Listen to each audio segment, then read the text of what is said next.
A GOP lawmaker made the case that cutting certain things were only reducing the government budget by 9 hours or 1 week. Let's talk about it. So I'm going to play you the video clip of this guy talking about cutting government spending and what he is saying so that you get an idea of what I'm talking about here. Department of Education salaries. So if you get rid of the Department of Education salaries, and I think this is all of them, is about 2.75 billion. So we just wiped down, remember, you still got to transfer the loan portfolios and all those things, but you just got rid of the employees. You just covered 9 hours of borrowing. Yep. 9 hours of borrowing.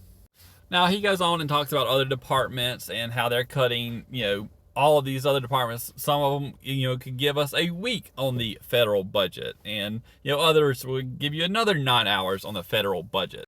And his whole point was that these cuts aren't really meaningful and aren't actually going to do anything for the overall federal deficit. And I just have to say, you need to start somewhere. If you can't make the small cuts to programs that give you 9 hours, and you can't make the large cuts like the Defense Department or social welfare programs, what can you do then? I feel like some of these arguments are you can't cut anything, you can't do anything, the federal government and the federal budget is what it is and you can't touch it.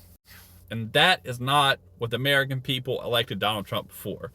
What he is doing now is exactly what they elected him to do. And people in Congress, the people in the House of Representatives, the people in the Senate, that is what you were elected to do as a Republican. That is what the American people have said they wanted from you. It's time for you to stand in line and get behind what Trump is doing here.